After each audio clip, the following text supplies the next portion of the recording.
geographer Ji-Fu Tuan wrote extensively about the idea of sense of place. Sense of place is generated by multiple factors, one of which is the natural environment. But then there's a whole other aspect that's human-driven.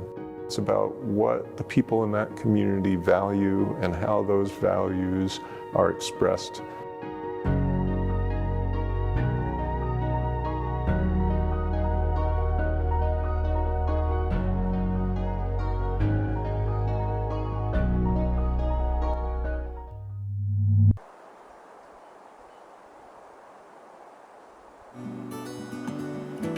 The Quabbin Reservoir film was essentially about, can you take the resources of one area, a watershed, and transfer it to another, with the underlying emotion of people who had lost their land 50 years ago.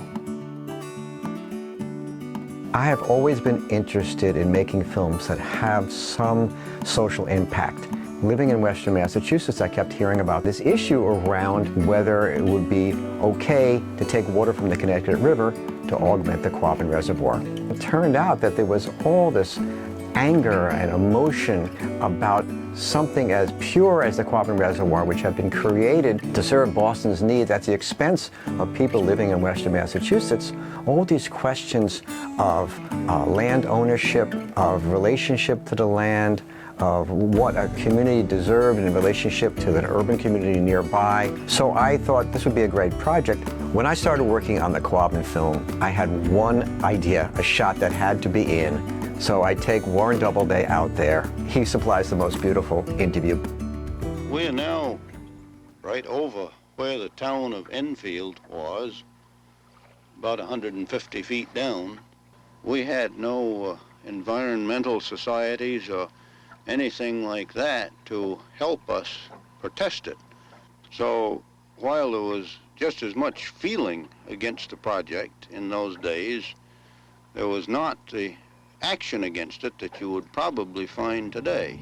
I committed to 12 public screenings of the film.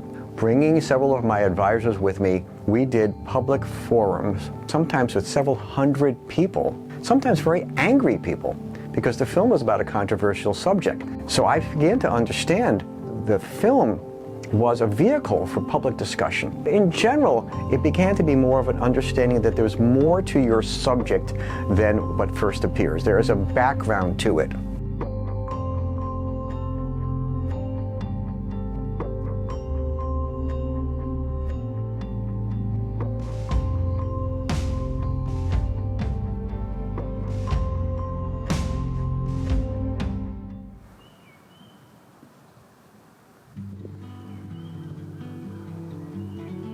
Storytelling is the backbone of what we do here.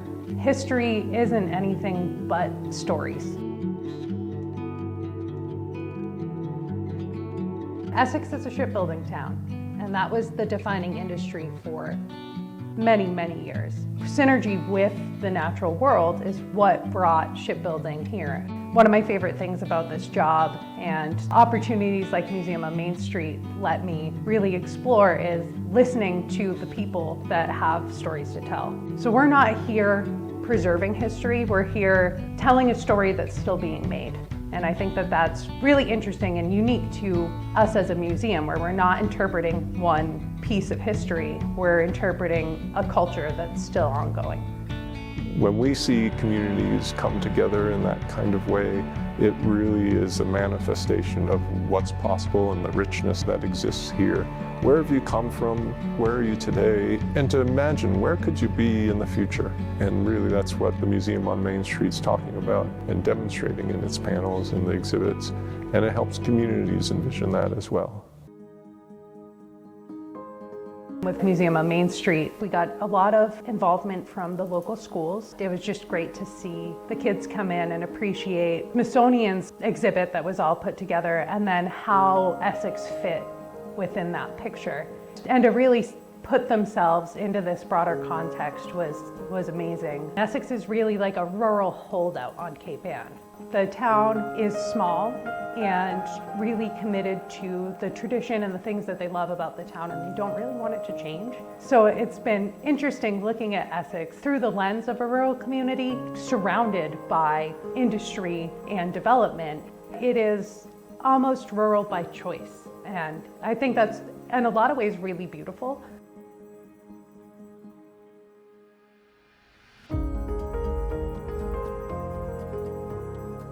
I've been working with Mass Humanities since 1978. Now, it is a force in Massachusetts. I've had at least 9 films that Mass Humanities helped produce, but multiple grants for distribution and symposia around those films.